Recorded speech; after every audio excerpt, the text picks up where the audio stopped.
Hello, everybody. Welcome into a Friday edition of the Computer America Show. We've got a great program planned for you tonight. Apple is on the menu tonight. We're going to talk about all the amazing things that Apple disclosed and unveiled this past Tuesday with our Apple aficionado and expert, Gene Steinberg. So that's going to be in the first hour. Maybe we can convince him to stay a little bit longer. And then, of course, in the latter part of the show, we'll have computer and technology news brought to you by Slimware Utilities, the official optimization software of Computer America. So sit back, relax, enjoy the show, and we'll be starting in about 3 minutes, less than 3 minutes. So, Gene. Okay. Here's some more dog stuff for you. 2 minutes until showtime. More dog stuff? Okay. Yeah, there's the dog thing. Mm-hmm. Isn't that exciting? Yeah. Just love having these dogs. It's fun when I'm doing my own shows. Fortunately, they very seldom act up then. This is, an unusual hour. Yeah. I suspect their masters aren't here and they're looking for their dinner. Okay. I'm not sure. Hi. I'm not sure Ben is. I'll try to find him.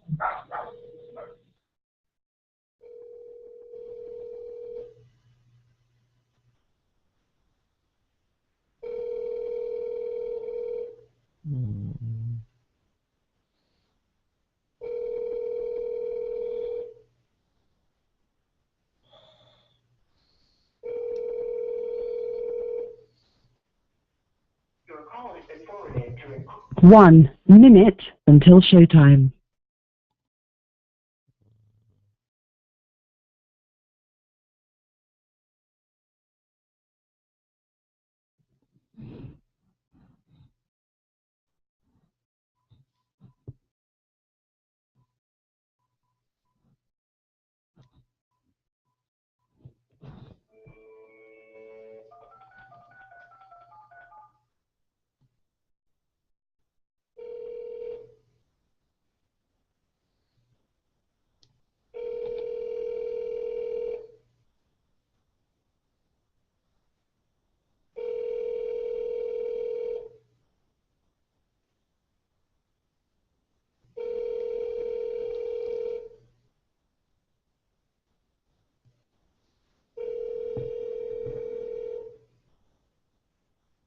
Your show will go live in 5 seconds. 4, 3, 2, 1. Broadcasting live, it's America's longest-running national radio talk show on computers, Computer America, hosted by national columnist Craig Crossman. Look for Craig's weekly column in your favorite newspaper. This show is being beamed nationwide at ComputerAmerica.com. Keep it here for technology news, computer products, guest interviews, and your phone calls. You're listening to Computer America. Hello, and welcome into the Computer America Show.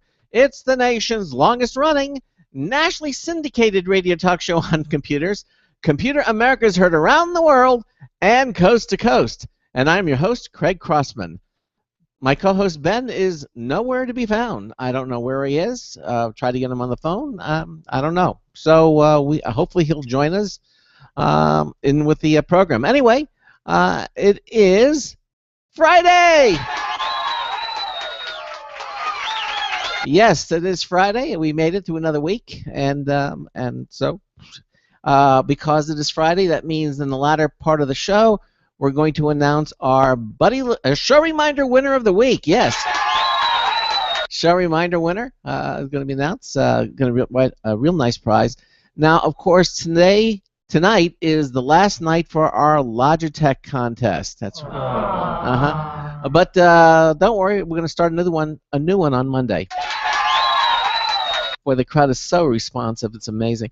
Yeah, we're going to start a new one, and then this one we're going to change our grand prize. We're going to be having a different prize as our grand prize. I'm going to update it a little bit, refresh it, and we won't tell you what it is. We'll just tell you when you see it on Monday. You'll see our new contest. But you still have to midnight tonight, Eastern Time, to get your entry in. Just go to our homepage at ComputerAmerica.com And under the Interact menu, you'll see our contest, and you'll see our Logitech contest with the 3 great prizes we're giving away. And you still have time to enter it before it shuts down at midnight. Okay? Just send us an email. All the instructions of what you have to do are right there on ComputerAmerica.com. Everything you need to know about the show is on our website at ComputerAmerica.com. Let's see, what else? Oh yes. All right. Well, here's the thing. If you have a comment or about anything we're talking about tonight, give us a call at 347-884-8881. That's 347-884-8881. We'll get you on and get you through. Email is live, L-I-V-E, at ComputerAmerica.com. You can also join us in our live interactive IRC chat room. The way you do that is just go to our homepage at ComputerAmerica.com and click on the live video and chat button. It's right there in the middle of the screen. On the left-hand side, you'll see our live IRC chat room. It'll ask you, there's a place for a nickname. That's the name you'll be known by when you go in there.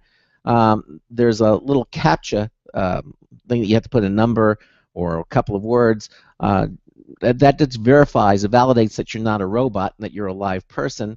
And just put that in, click the connect button, and your browser will move you right into the Computer America chat room. It's just that simple. Now, if you want to do it more fancy, there's a button right beneath it that says click for IRC clients, and that'll take you to our free software page where you can download Chatzilla or HexChat or MIRC. These are plugins for your browser, depending upon the platform you're on, and it will just format the chat room more nicely. So it'll just it'll just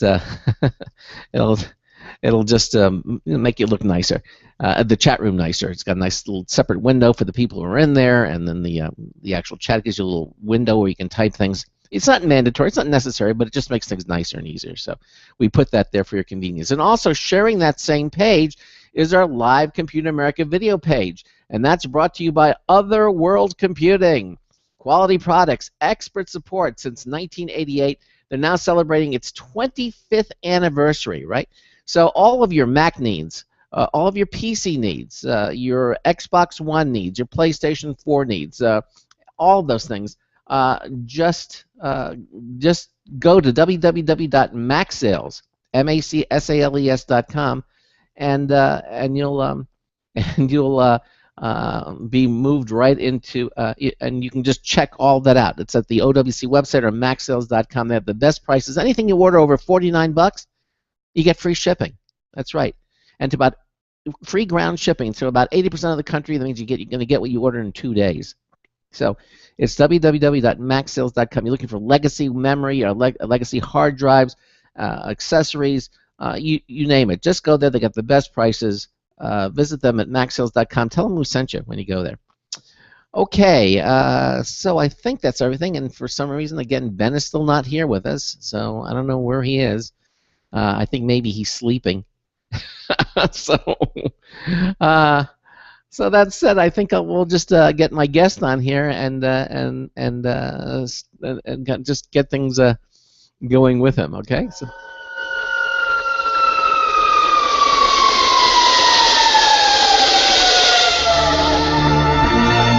Gene Steinberg is an award-winning journalist who has written over 30 books on computers and the internet, plus hundreds of articles for many industry publications. Gene hosts his own internet radio talk show, The Tech Night Owl Live, and The Paracast, which deals with the paranormal, UFOs, and the supernatural. Gene is also a Computer America correspondent who appears here on a regular basis. Gene, welcome into Computer America. How are you? Unfortunately, here the dogs are having a debate, the iOS versus Android. And I can't tell who's winning. Okay. Well, you know, I could compliment that with you. You know, those are our dogs, you know. But ours are just basically a soundtrack. Actually, we have 3 dogs here, but they're in a different part of the house, so you can't hear them. Especially when we're doing a live show. I'll let them stay in here sometime, though. I mean, they're very well behaved. But you know, if they want to go out or something, they're going to start barking. So usually I don't keep them in here. I have one of them in here now. I have Diesel. Diesel is in here with me. Can you hear him? Because he's very quiet. I do not hear a thing. Okay, good. Okay. In fact, the dogs got quiet suddenly. We should just accept they just came back. They are unpredictable. It's like the stock market. Yeah, exactly. In fact, if I was investing, I would probably invest in the dogs faster than the stock market. Really. And that shows you what I think of the stock market. Well, listen, we've got a lot to talk about, and I mean a lot to talk about. And so I want to now, for those of you who still don't know, Apple had their keynote on the 9th of September. It's on the 12th of September, and they unveiled several new items and products and services, which we're going to talk about tonight. By the way, if you want to, you can also visit our show reminder. In other words, go to our homepage at computeramerica.com. You check our show notes.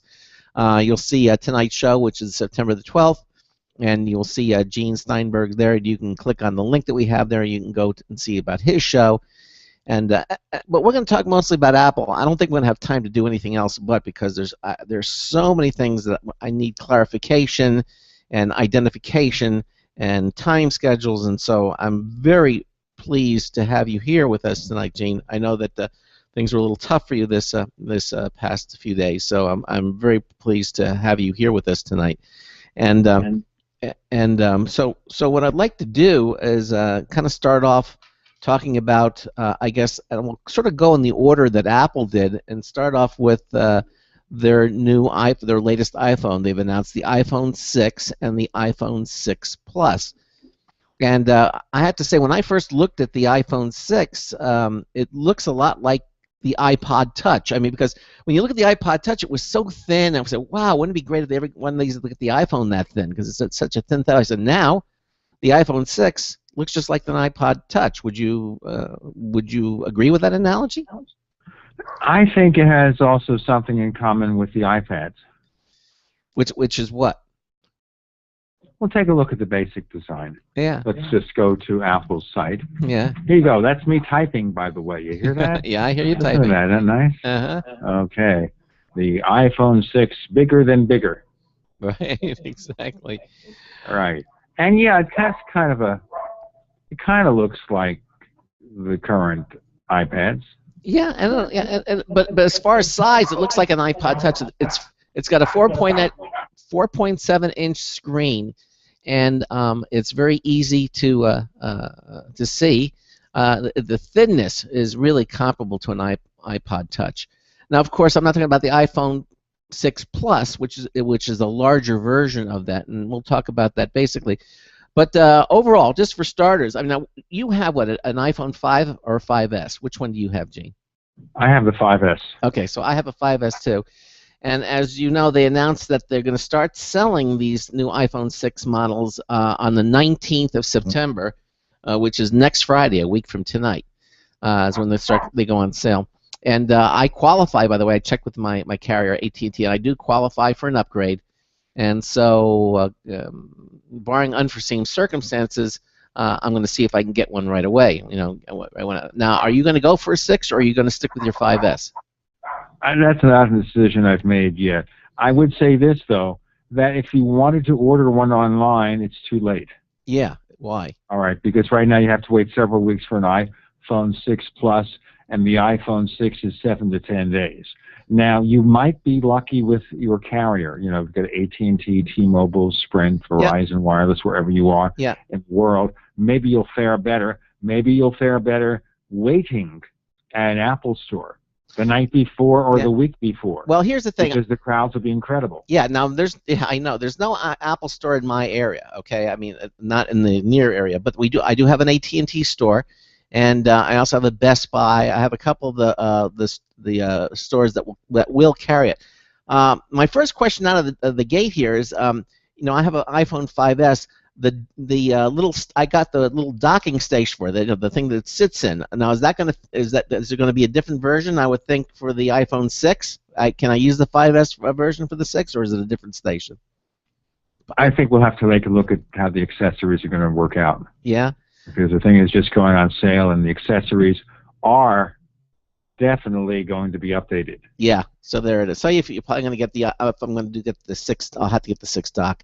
I still don't know if I want a 6 or 6 plus because you know what's going to be determined. I'm going to have to hold one in my hand. I can't judge. I don't want to phablet. I don't want to think anything too big.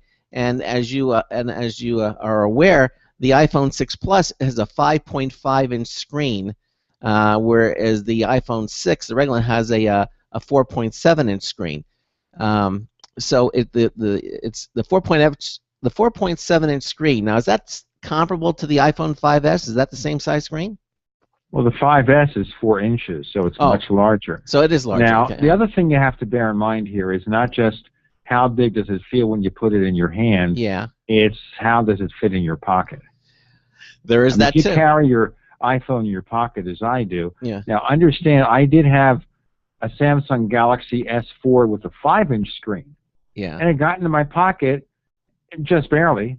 Yeah. And I wear jeans. And that was okay, so I suppose if I'm getting one, I get the 4.7-inch version. The Plus, I think, would be a bit much. On the other hand, I'll take a look. All right. All right. Okay. Yeah, I'm gonna have to do the same. I'm gonna have to physically look at them. Now, even though not for sale, I think they may have dummy models. That you can go and look at. I would think, so I can at least try it and see if it the size fits, and kind of make a determination at that point. And then of course the next thing I have to decide is, well, what size memory. I have always gotten a 16 gigabyte version because I don't need the 64. Then they'll have a 128 gig version of these phones, which is, I know for some people they stood up and applaud. So obviously some people need that. I don't think I still need to expand anything more than 16 gigs, at least for me. Well, it depends on what you do. Do you have a lot of apps? Do you want to store music on your iPhone? No. If you just want things in the cloud, it doesn't matter. I don't even use the cloud that much. I just use it in 16 gigs. I have loads of room, and I have maybe 2 dozen apps in there, and even most of those I don't use. So I'll probably stick with the 16. I may go with the 64, but I think I'm just going to stick with the 16. So that's the first thing. And then let's see, what else is next? So that's the thing. And then, of course, the next thing is the color. Oh, Ben, hi. Nice of you to join us. Hey, how's it going? Hi. We tried to call you, but there was no answer on your phone. And so anyway, we're talking to Gene Steinberg. He's here. Say hi to Gene. Hey, Gene. Hello, Ben. How are you? How are you, man? Yeah, okay. Not bad. Not as excited about Craig as all this stuff, but at least someone is. Yeah. So you see, what happened here is he was thinking whether he should go to the Apple store, the nearest one to his home, and wait there. No, so they're available next week. Is that correct? I don't see Ben ever doing that for an Apple product, let alone anything else. But he does have a 5S phone. He does have a 5S. I got By the way, while you were talking here, I was looking over my 5S. Yes. To see how much I have on it. And I have a 32 gigabyte version. You do. It's got 16.23 gigabytes free. Yeah. Now that means to me that 16's not going to make it for me, folks. I would probably have to go for the 64. I will probably for the first time go to the 64 because it's nice and because now that they have 120, I probably will go for the 64 gig version. So that's I will go with it there. I'm still torn between the 6 or the 6 Plus, and I won't know that. Then I was telling Gene that I won't know that until I actually hold one in my hand and feel it for myself, and I think that's the only way I can determine which size that I would like. Bigger is always better. What are you talking about? No, not necessarily. How's there 2 ways about this? Well, tell Gene, Gene, because it won't fit in your pocket. It's too big. Ben, do you moonlight as a clown? Personally, No. To assess your profile. How many apps do you have? By the way, I have 77 apps right now. Okay. I'm looking. I couldn't believe I had 77 apps. Yeah. I have only 27 songs because I haven't downloaded them. But I do have a copy, of course, of the new YouTube album. Yeah. Oh, well, everybody gets that for free. That was nice. Right, but people are complaining because they're saying, well, I don't want this. Yeah. I don't want this in my And purchase column because it's going to make my brain fall apart. You don't have to download the thing, by the way. You see it in iTunes amongst your purchased music. right. It'll be there if you don't download it, I think, until the 13th of October. I'm not sure how this works. And then it goes Once away. you download it, it's yours. But if you don't want it, don't take it. Yeah. Well, it's just a... Yeah, I mean that's what Sure. they were saying in the keynote. That was like 500 million. It's like the largest album sale ever because they're giving it away. So Yeah, well, they're giving it away, but they're also giving a huge check to YouTube. Oh, yeah, I would imagine. That's You know, why he was very they're happy. talking. Listen to this, man. They're talking. This is part of a $100 million promotion deal. Mm-hmm. Wow. Yeah, exactly. Urbano has got mucho. Yeah, right. No wonder he was shaking Tim Cook's hand over and over again on the keynote. Thank you. I don't have to worry about royalties or anything. Yeah. I get a check and it's done. Yeah, exactly. Anyhow, well, that was at the end of the keynote, and I think that's the most time we want to spend with that. Because we have so much to talk about. So that we got the 4.7 inch and 5.5. You have to figure out how much memory you want. Of course, the color, of course, is important too. And now my 5S is a gold color, the champagne gold, which I like. I will probably stay with that. Although I'm kind of torn. I kind of like the slate gray too. So I'm not sure which one I'm going to go with yet. I might stick with the gold version. So that's the decision factors, I think. The resolution, of course, 1334 by 750 on the iPhone 6, 1920 by 1080 on the iPhone 6 Plus resolutions, with the Retina high definition display. They've improved that it still has a 64-bit architecture. It's the next generation, right? It has the A8 chip that they've added, and a motion coprocessor M8. Any thoughts on the chip itself? Well, they have 2 billion transistors. Yeah, that's a lot more, as what's his name said. It's twice as many as the Yeah. previous one. Yeah, exactly. And I think this chip has not been stretched to its full capabilities because it really has to operate in a very low resource environment on an iPhone. But I think they could stretch it on an iPad. Wow. So we have to see when the next generation iPad comes out, probably next month, exactly what it's going to do. Because right now the performance improvement is modest. Mm-hmm. Apple claims 25% for the processor, 50% for graphics, which is a lot. But some of the early tests, which are based on I don't know what, because they can't possibly have one of these things at hand, are a little bit less impressive. So we'll see. All right. Okay. Obviously, it's got a lot more power. You're getting a lot more, but at the same time, they're still giving you more battery life. They haven't sacrificed battery life for more power as far as the features. They've improved the camera. Some of the things that the aperture was an f2.2 aperture, 1.5 million pixel, 1.5 pixels, which is they've added more pixels to the. It's an 8 megapixel camera, but I think they made improvements to the camera itself. Now, what they have done, at least my understanding, is that they still have the digital image stabilization, but with the iPhone 6 Plus, they've added optical image stabilization. I think the camera now moves in the 6 Plus. That's my impression. Yes, Yeah. That's what optical image stabilization is all about. Yeah.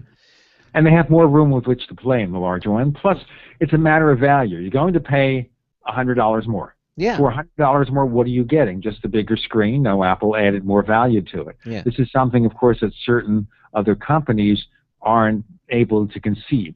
Right. They just give you the biggest screen, so they're giving a lot.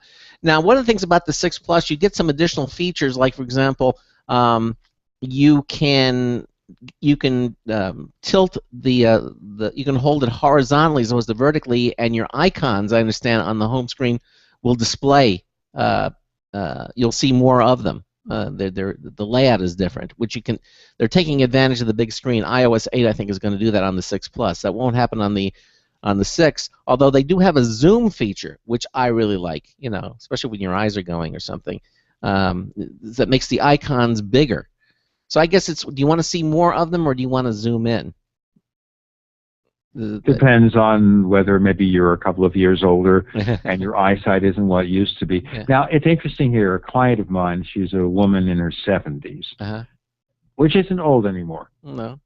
Okay, so she writes me and says, you know, if they don't come out with a bigger screen, this is several weeks back, for the next iPhone, I'm going to go to a Samsung or something. And I said, you know what, just wait, because I think the rumors had stabilized at that point. We knew what Apple was going to do. Because I think Apple was responsible for some of those rumors. Really, I think they helped really keep the marketing going.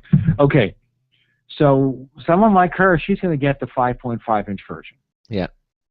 And probably a large storage because she's a photographer. Yeah.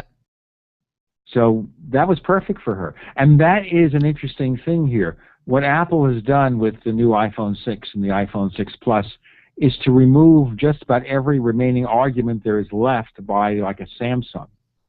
Because the only thing they're offering, really, after all the features that don't work, the only thing they're really offering is a larger display. And Apple's giving that. And if you still want just 4 inches, the iPhone 5S will still be available. And I kind of suspect if there's a huge demand for a 4-inch screen still, Apple will come out with some kind of iPhone 6C or something with a smaller screen for next year. Yeah.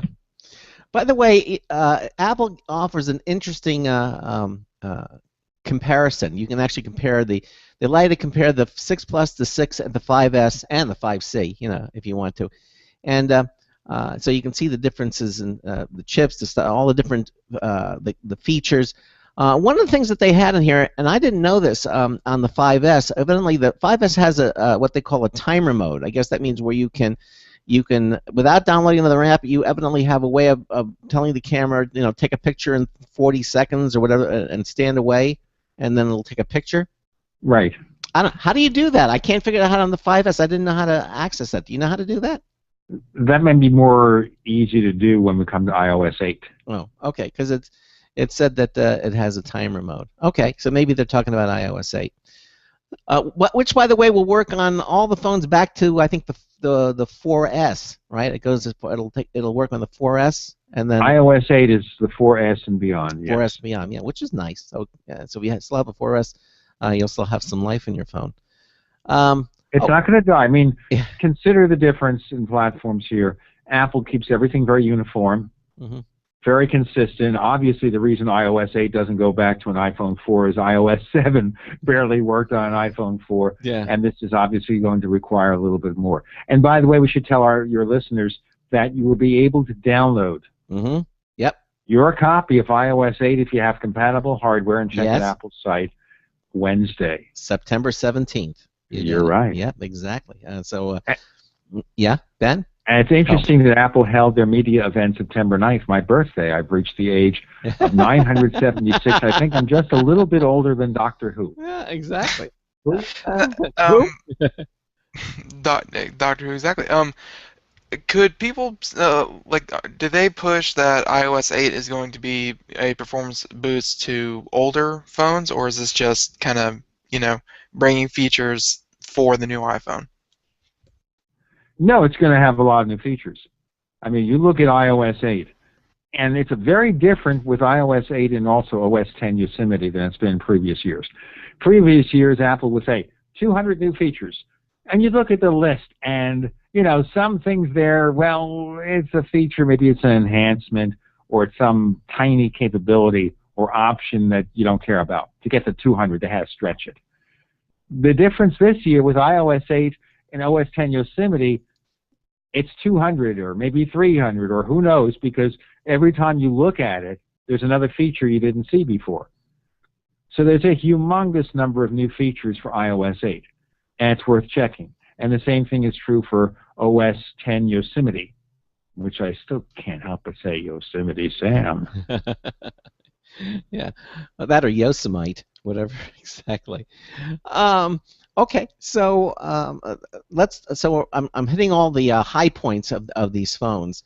Right. The camera that that changed photos now does the same for videos. The eyesight camera. It does 60 frames a second, and then it also does slow mo at 128 or 240 frames a second, right? So you get really good slow mo, very smooth slow motion. So if you want to remake the $6 Million Man, Yeah, you can do it exactly. I think they're doing that. Yeah. Except it should be like the $6 billion Man. Exactly. Because of inflation, you want to do all the cybernetics there. It's going to cost a lot more. Yeah, they're also saying the iPhone 6 has faster LTE download speeds, and Right. it supports more LTE bands than any other smartphone out there, and so you can roam places. And here's something new that they're offering is that they're offering, and I found this to be very nice. They have Wi-Fi calling now, so if you have a good Wi-Fi connection, you can call using your Wi-Fi connection, and I understand it handles it seamlessly. So when you, let's say you're in your home and you're doing it, you get in your car and you drive away from your Wi-Fi, it'll hand off the call. You can stay on the call, and it'll hand it off to the regular cellular network, which I thought was very, very slick. Now there's another feature also. The new iPhone 6 has H.265. Yes. Which is the new superior video codec, and what makes it superior is that's what they're using also for 4K TVs. So I see they're getting the future built in with this. The amount of technology is amazing, Yeah. and the only way to really check it out, if you go to apple.com/iPhone/compare, Mm-hmm. you can see the iPhone 5S and 5C compared to the 6 and the 6 Plus. It's all there. Now, if you look at the features, you'll see also the size, by the way, so you get a handle Right. on just how big it is. Mm. And the 6 is not humongously larger than the 5S, because Right. if you look at the specs, it's actually thinner. Yeah. It only weighs, like less than half an ounce more. Mm. And it's maybe half an inch bigger. Mm. But the 6 Plus, wow. That's big. Yeah, I'm going to have to try that out just to get a feel for it. Listen, wow, we haven't even gotten started. I still want to talk about NFC, all of the features, and then the Apple Watch. I hope we have enough time. I know you want to stay for the time just marching away. You're listening to the Computer America Show. We're on the Blog Talk Radio Network, the Boost Radio Network, and the IRN Radio Network. And by the way, Gene, I know you are now also on the IRN Radio Network. I don't know if you know that. Both shows Yeah. with Mike over at Yeah. IRN Yeah. Radio Network, And and they- we have the Paracast over at Boost. Yeah, and by the way, the IRN just updated their website too. It looks very, very nice. I don't know if you had a chance to look at it. They just did the update a few days ago. So if you haven't been over there, check it out. We have all the links at our homepage at computeramerica.com. Gene Steinberg is our guest for as long as we can hold on to him, because we have so much to talk about with Apple. We're talking about all the new Apple products and services that were announced this past Tuesday. We'll be back with him. We've got a News Tips Bulletin review from Marty Winson coming up. Stay with us. Hey everyone, have you heard about the No hair removal device that's sweeping the globe? If you want to go weeks without shaving and get smooth, professional quality results, here's our favorite host. I love talking about my No. It's this cute little hair removal system that you can take with you and use almost anywhere at home or on the road. No more expensive in-office treatments, painful waxing, and no more wasting your valuable time. Got unwanted facial hair? No has patented Thermocon technology that works on all hair and skin colors, so it's perfect for using on all body parts. And now you can take advantage of this incredible risk-free trial. Get the No, the facial kit, a travel case, and a $100 discount shopping card, and you don't risk a penny to try it. Try the incredible No hair completely risk-free. Call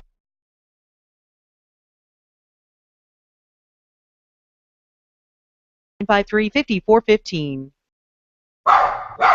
Looking for a best friend? Brother Wolf Animal Rescue has your best friend is to protect and enhance the lives of companion animals and the people who love them. Their no-kill rescue shelter is open year-round, making it easy for people to adopt their best new friend. This year, Brother Wolf will find homes for over 2,400 orphan dogs, puppies, cats, and kittens. All have ended up as an orphan through no fault of their own. Brother Wolf has created a safe, nurturing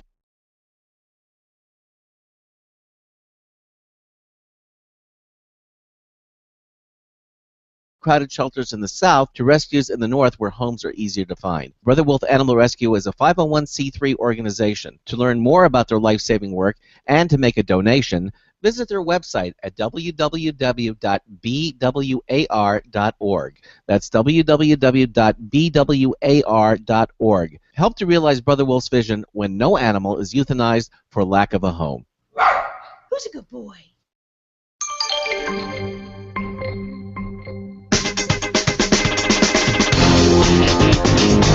Bonsoir. This is Marty Winston with a News Tips Bulletin Review for Computer America. This time the Data Locker Sentry and Encrypt disks. It looks like other 8GB memory stick USB drives, but the Data Locker Sentry is very persnickety about letting anybody see your work with what's on it. You need to remember the password you set up, and it requires something complex, lowercase, uppercase, numerals, and a minimum length. So you'll have to think of something other than PASSWORD this time. The 100% hardware encryption won't be easy. They also included samples of their encrypt disk, CDR and DVD-R FIPS 140-2 validated, 256-bit AES encrypted optical disks. Same deal. You create a password before you can burn them and can only read them after entering the same password. Bottom line, you can be lackadaisical about toting or shipping sensitive data because Data Locker Sentry and Encrypt disks are quite the opposite. This is Marty Winston with a News Tips Bulletin Review for Computer America.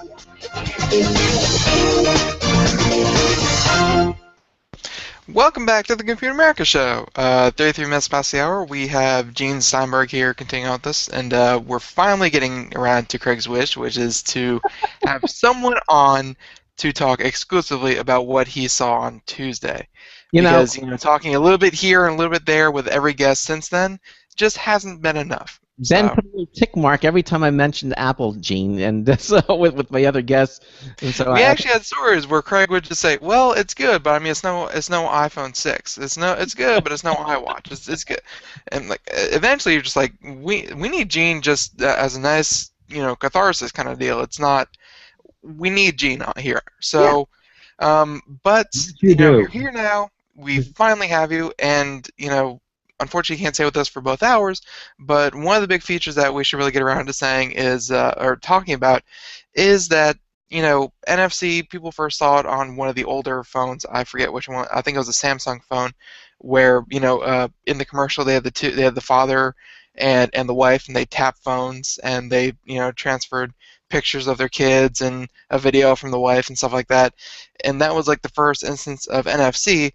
Well, Apple, I guess, has finally brought around that technology to the iPhone, and and I guess we were wondering what good is that? What does that mean for iPhone users? Apple Pay, Gene. Apple Pay, right? Exactly. That's what it's really all about. It's not tapping the phone to exchange photos. There are other ways that Apple has to share photos. Mm-hmm. Instead, what they're doing here is giving you a fully fledged ecosystem. It's not just about having a chip and saying, let's do some dumb thing with it. It is going to the major credit card companies. It's going to the major banks, the 5 largest banks in the world. Okay. It's going to loads of vendors and getting real support. So the day the iPhone 6 comes out, well, a couple of weeks later, you should be able to go to a lot of stores and use Apple Pay to pay. It's also encrypted, so the store doesn't see your address or the credit card number. It's really clever the way they've done this, and they've done it in such a secure way that the banks just love Apple. Yeah, for this. They'll have to pay, of course, but Now, well, they have to pay, but we don't. The consumers don't, right? If you're using your credit card, you just pay whatever the price is. You're not paying. It's the vendor, the merchants who pay. Of course. Well, yes, you have to look at it this way. When you buy a product with a credit card, the dealer is going to pay a couple of % or so for credit card processing. That's built into the cost of doing business. Right. You're not paying it, but maybe you are, because whether you pay cash or credit card, and there have been some places that used to have different prices, you're paying for the cost of doing business, which includes credit card processing. Yeah. Now, they have all the they have the Visas, they do it, MasterCard and American Express, the three biggest credit card companies. So that works. But Discover is negotiating. Yeah. All right. Well, now again, they have all these. They have Citibank, Bank of America, Capital One, Wells Fargo. But I'm hoping to get more banks because my bank is not listed there, and I certainly would want to use this. So I'm assuming that if my bank is not listed there, that I won't be able to use Apple Pay until it becomes listed as. I don't know. You might still be able to use your credit card, because your credit card, if it's registered with iTunes, yeah. Well, you probably could. Now, this is one of the areas where, like everything else, we know the overall picture. The actual details won't be obvious till the thing goes live next month. Yeah. They also have some, even on the coming soon banks, my bank is not listed there yet. And it's a pretty big bank, but it's not there. Now, also accepted at 220,000 stores in kind of McDonald's and Whole Foods and Walgreens. Although I use CVS more than Walgreens, so I don't see CVS there. But I'm thinking that eventually most of these companies are going to come around to accept these different vendors are going to accept Apple Pay. I think it's just going to take time, right? Well, it's a good start to jumpstart. Now, supposedly, Best Buy and Walmart will not initially accept this, but they can be dragged into it later on. Yeah. You never know. Radio Shack, I don't know. It's lucky if Radio Shack survives next week. Yeah. You've heard about that. It's yes. Really sad. Yeah, I know. It's the. I'm surprised they're still chugging along. I mean, it's Radio Shack is. I thought they were dying breed already. It's just kind of confirming what everyone already thought. Now, the nice thing about Apple Pay too, to put stuff in, you just take a picture of your credit card that was at the front and the back, and then they verify it with your bank, and done. And then you just any place it goes in the wallet. It goes into the Passport wallet, and so it's really simple to use. I guess. I'm hoping eventually PayPal will come online. All the online, the ventures will accept this. I don't see why they won't. I mean, well, PayPal though is a direct handler of your money. You can put your money in your PayPal account, and it links to your bank account. That's true. Yeah. So it doesn't really work in the same way. On the other hand, this can impact PayPal to one extent. So maybe, just maybe, they'll make a deal too. If this thing takes off, and we only have the initial banks and retailers and credit card companies who support it, if it takes off, if tens of millions of people are buying the iPhone 6, and we know that subsequent iPhones will have that same feature, this is going to mushroom. Yeah, that's true. Now, there were some rumors or speculations that they were going to use a sapphire screen on these, but it turns out that they have not. They have this. Was it ion hardened glass on it or something? I think that's what they called it. Or right. No, what they're doing is they're using the sapphire on 2 models of the Apple Watch. Oh yeah. Well, we're going to get to that in a minute. Okay. Right. I just have to tell you though, I live about 2 or 3 miles from the place that they're making the sapphire. Oh really? Okay. Yes. All right. I can drive over there. It's about a mile from the Walmart.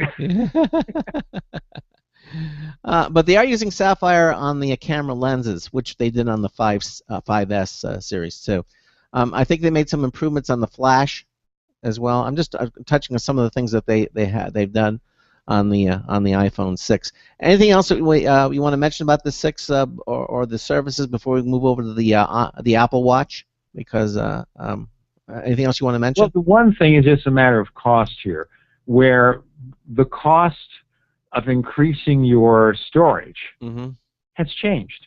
It used to be $100 would go from 16 to 32, right, and $100 would go from 32 to 64. Yeah. Now you go 16, 64, 128, right, and you'll see where the cheaper storage increases are in effect. If you get an iPhone 5S, it's $50 to go from 16 to 32 for the 5S.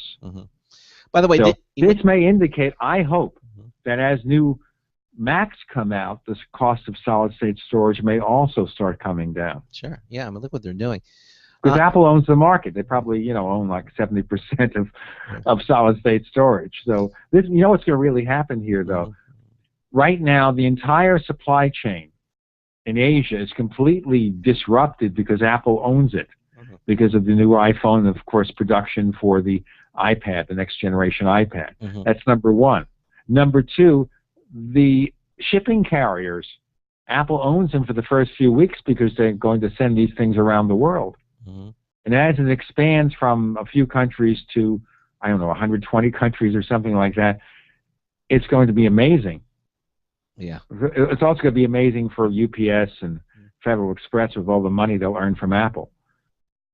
Now, by the way, before we get to the Apple Watch, what did you think of the production of the keynote? I thought it was a lot slicker. I thought they got it done better and it had better ads. The opening I thought was kind of spectacular with all the optical illusions that they were doing. What was your impression of that? I have to say, I had a lot of problems with the stream. Oh, kept okay. interrupting. I tried to watch it on the iMac, kept having to refresh. I went to the Apple TV. Yeah. And it kept stopping. And then for the first 20 minutes, you could hear the Chinese translation in the background. No, so it wasn't as good as it could be. Now, I suppose the playback, if you get to see the you get the playback recorded stream, they've got all that fixed. Yeah, they do. I mean, I watched it live, and then I watched the playback afterwards, just because there were some additional things that I had missed initially, and I couldn't pause it really with the live stream, so I went back to watch again. And it was worth watching again because I picked up a lot of other points. But I thought the production of it was good. I wonder what they paid for that opening thing with all the optical illusions. It ran like about 3 minutes. Well, Apple created it themselves, I'm sure. No, Apple has a very large in-house marketing team. Oh, that was an ad agency that they used. Well, maybe, but Apple's also doing their own ads now. Oh, that I didn't realize. They're working with ad agencies, but they have their own in-house team. Okay, all right. Well, Apple has to own everything. Yeah, I guess. Well, with the money they have, why not? Well, they can buy Intel tomorrow. Yeah, really. And change. Yeah, really. Well, okay, so let's talk about the Apple Watch. And again, and I loved how he presented it. He used the old Steve Jobs. Oh, and we have one more, and there's one more thing. I hadn't seen that since Steve Jobs was alive, and so he did that. And of course, everybody started. A lot of people stood up in the they kind of knew something was coming. And then of course the opening presentation, and you see the space shot of the globe of the Earth, and then it backs up, and it's actually the screen of the watch. So I thought it was well produced. I thought they did a very nice job. Impressions of that? I wonder what the 18-karat gold version is going to cost. Well, there's two 18-karat. There's the 18-karat gold, and there's the rose gold. So you get two different types of gold on it. Right. Which is and there have been estimates here of $1,200.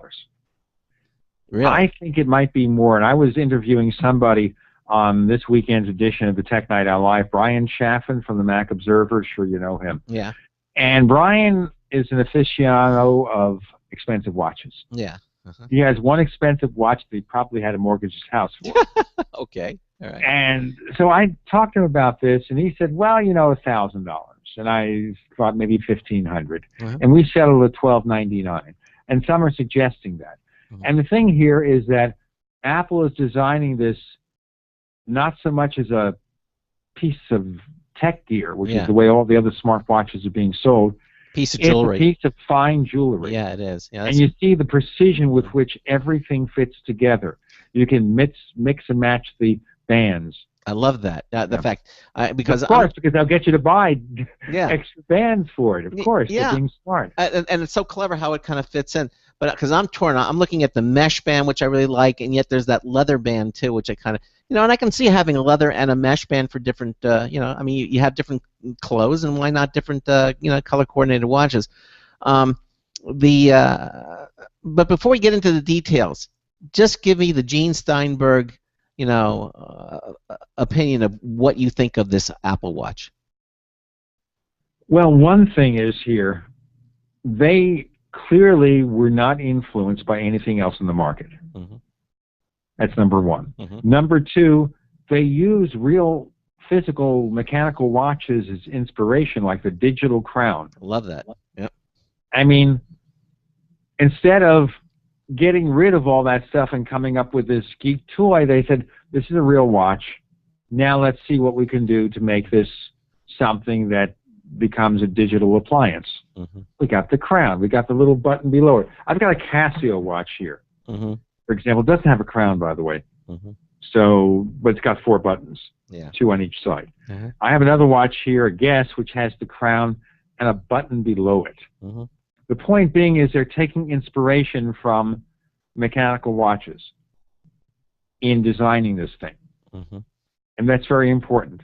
They are not considering it as something that is scaled down from a smartphone, which is kind of the impression you get from a lot of these other products.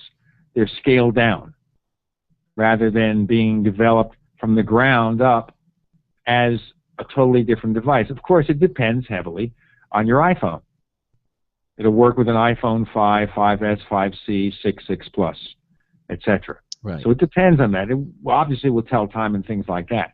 It can also be used as a Dick Tracy watch.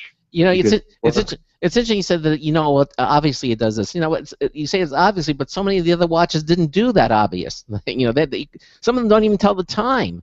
You know, some of these fitness watches. So anyway, continue. Well, the reason I say obvious is simple. Simple isn't always obvious. Yeah.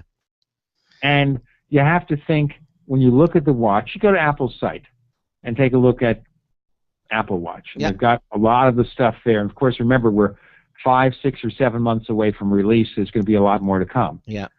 The key is here is that you look at that and you consider that, yes, some of these other watches have the fitness features and some of the health features and everything else. Mm-hmm. But they owe nothing to Apple, and Apple knows nothing to them. Mm-hmm. They didn't consider it. They didn't exist. They're not in the room. They don't count. Yep. Google Wear, Pebble, they don't exist. Yep. It doesn't work. Now, the other thing which was smart is to have 2 sizes. Yeah, what is up with 8 that? millimeter and 42 millimeter. Now, traditionally, people will say, well, that's the man's watch and the woman's watch. Yeah. For women, it's a little large. Yeah. For men, the full size is a little on the small side. It's a compromise. Now, what that means, though, is that perhaps the petite woman like my wife, she's 5 feet and she weighs 96 pounds when she's eaten a little too much. And she has tiny hands. I think this is going to be a little too big for her. Mm-hmm. But Apple considered what size you need to accomplish what they need to accomplish to display the information they need to display. So there are 3 versions. There are 3 editions. They've got the Apple Watch. They have the Apple Watch Sport and the Apple Watch Edition. Now, do each one of those come in the 2 sizes, or are they, or is the Apple? My impression is that they each come in the 2 sizes. Okay. There's So no reason not to do it that way. okay. And so obviously the smaller size is going to have yet even smaller screen, but I guess you won't really know until you try it on. I assume they're going to have identical functionality. It's not going to Yes. be the There's 6 no and difference. That I can see, there's no difference. the 6 and the 6 It's Plus. just the Yeah. size, and the size difference is not that big. Yeah. Okay. All right. So and then the Apple Watch is the standard. What is it? The aluminum, I believe it is. It's an aluminum finish, or is it a chrome finish? I think it's aluminum, right? And then the I'm Sport. pulling up the specs right now as you talk. Okay. Okay. Because I want to know what the difference. It's stainless steel. Oh, right. The Apple Watch. Remember, it's a watch. You don't make it out of aluminum. It's stainless steel. It's stainless steel. The Apple Watch Sport is aluminum. I believe it is. There's an aluminum It's version. anodized aluminum. Anodized aluminum, right. And then the Apple Watch Edition is either the rose gold or the gold. Is that's the main difference? Yeah. Right. Okay. Take your choice. Yeah, take your choice. Now, obviously, you have different.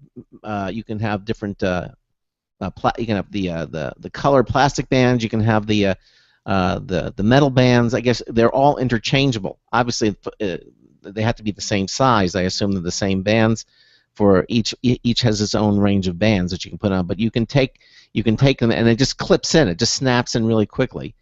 And the interesting thing about it here, when you look at it, realize here that when you multiply 2 sizes, 3 lines, 6 different watch bands, there's a lot.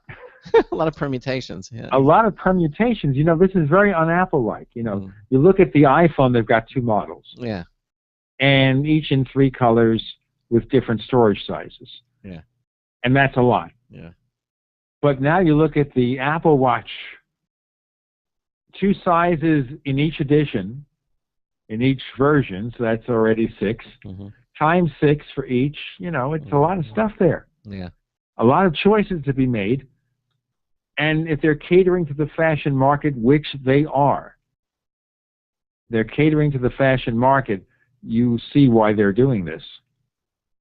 In fact, you know, a lot of the people joining Apple from the fashion industry, one of the reasons they use a larger auditorium this time from the media event is because they got people from fashion magazines to show up. Yeah. Yep. Okay. And I'm looking at all the different combinations.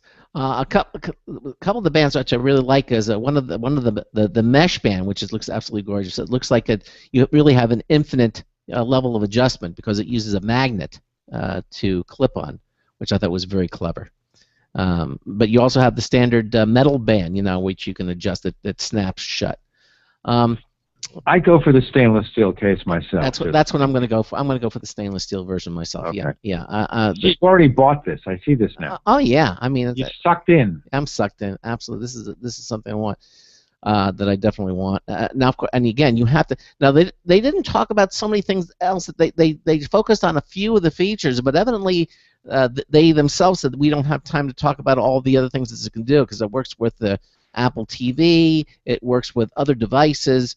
It has so many different other functionality that's just built into the watch itself. They didn't even get into the sound. They got into the fact that it doesn't vibrate. It's like tapping your wrist, like somebody with a finger tapping your wrist, which I thought was very interesting. But evidently, it's going to have a lot more functionality built into the watch, apps aside, when you get this thing in the box. The other thing to bear in mind is one reason it's not fully developed yet. The reporters who got to see one in person after the media event, they saw a self-looping presentation of features. They weren't really allowed to try everything. What Apple did was to show you the stuff that worked. Right, exactly. We're talking about 6 or 7 months from release. Yeah. But as Tim maybe Cook March, maybe April, I don't know. They said early 2015. That doesn't mean January or February. Because they'd say that. Yeah. It means, well, March. You get after April, it becomes mid-2015. Was it Tim So Cook? I'm thinking March or April. Was it Tim Cook said it's going to be worth the wait? You know, so.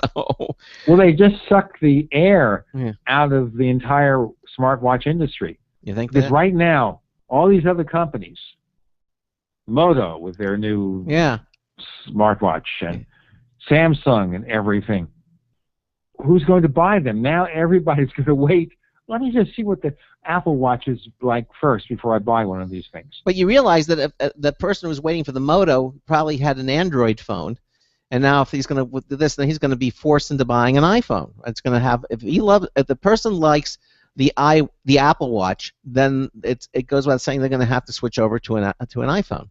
Correct? Oh, I feel so much sympathy for them. Poor baby. Yeah. You gotta get and you can get a free iPhone. Yeah, you can. 5D. Yeah, and you it will can get work. a 5S for $99. Yeah. It's not such a big deal. No, and it will work with all those phones too. That's the right. That's it. Yeah, but see, I can't pick it up from Burger King. So I mean that's my big thing. No, you can't get it at Burger King. No, this is true. Well, maybe next month. Now, they didn't get into the fact they didn't talk too much about or avoided talking about the ability to make phone calls with the watch. In other words, you know, I saw the things, you know, answer the phone and, you know, but it does have a speaker in it, right? So it has a speaker, it has a mic, and it links with your iPhone for calls. Right. So I'll be able to take my phone calls right on my Apple Watch. I don't know. It Calling keeps, Dick Tracy. Calling yeah. Dick Tracy. It keeps tripping up because I want to always call it the iPhone. I want to call it the iWatch, but they didn't do that. They changed it to the Apple Watch. I guess that's another marketing ploy for some reason. I guess they want people saying Apple when they're talking about these things.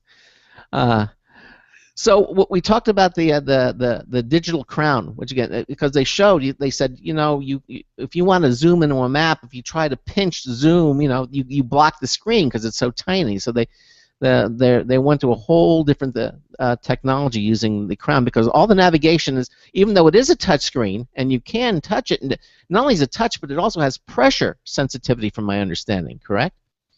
So you have all these other different ways of interacting with the watch that you would not normally have had even with an iPhone. There's a lot of stuff there that we don't know about. Yeah. It's an amazing number of features. And right now, here's what's happening. You have a lot of people in the tech media saying, well, it's just going to be a tech toy. No one really cares. I don't see that here. Well, my answer to that is very simple. My answer is, in 2001, they said the very same thing about the iPod. Right. Yeah, tech toy. Well, they called that wrong.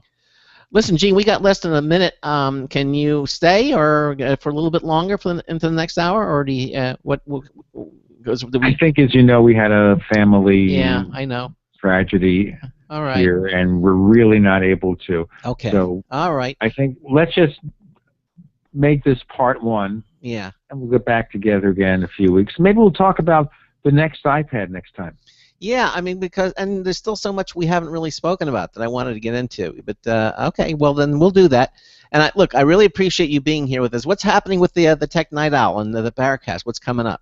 Well, the Paracast is fascinating. Remember the movie The Men Who Stare at Goats?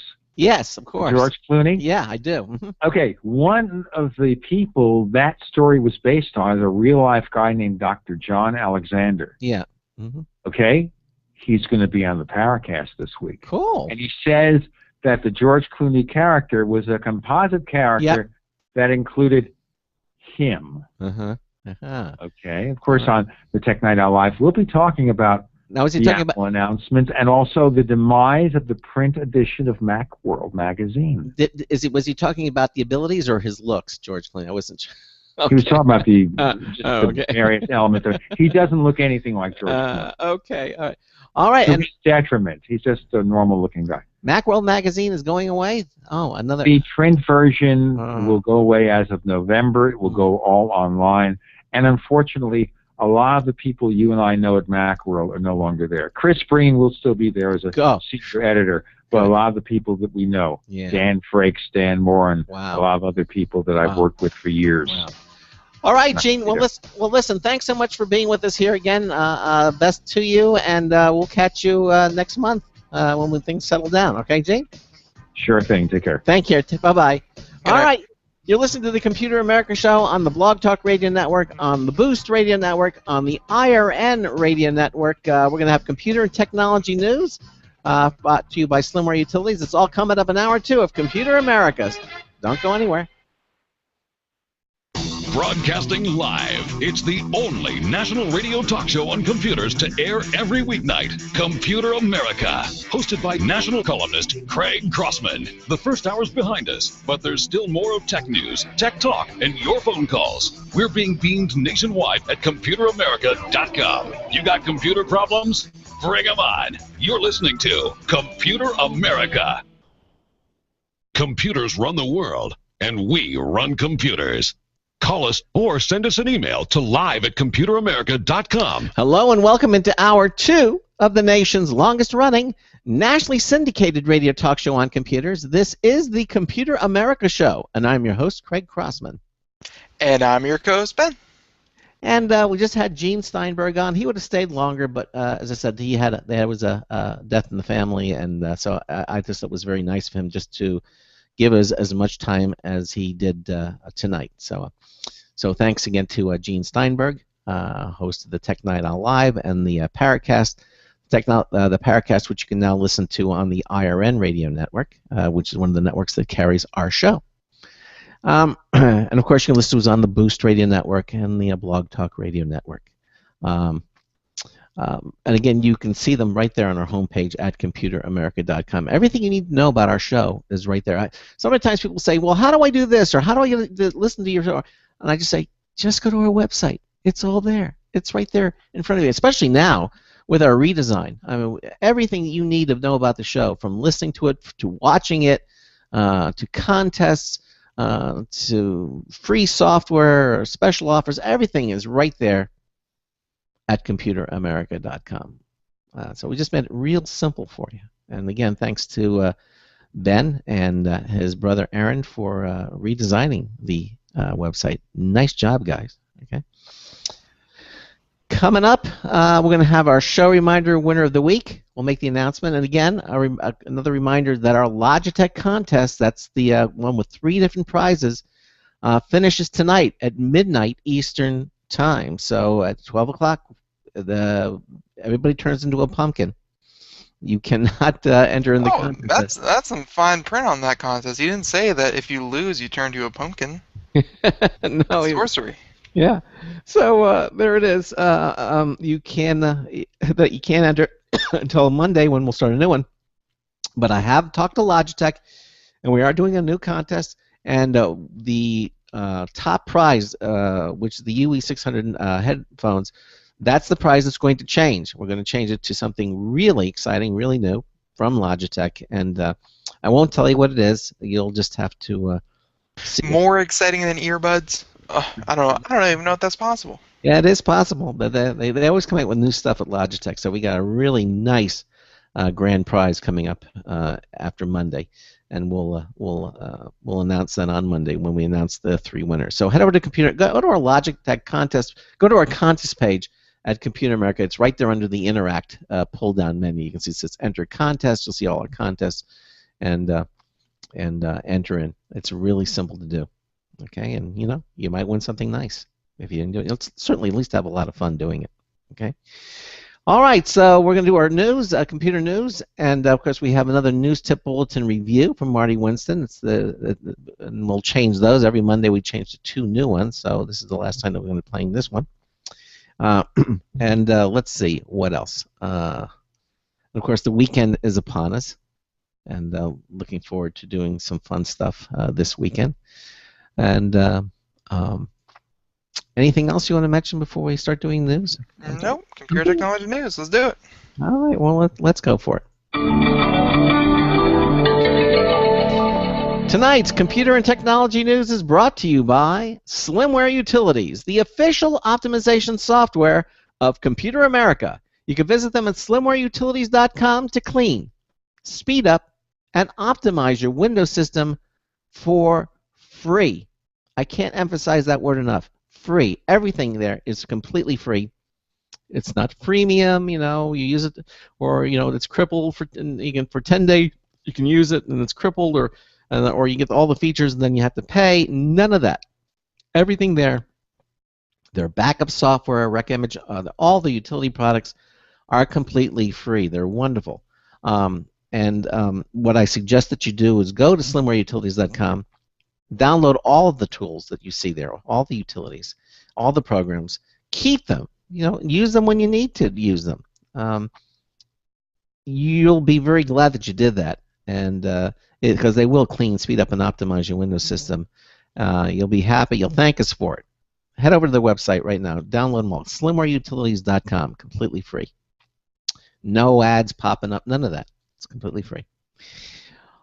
All right, so we start off. By the way, if you're watching us on our live streaming video page. That's again brought to you by Otherworld Computing, www.macsales.com. Okay.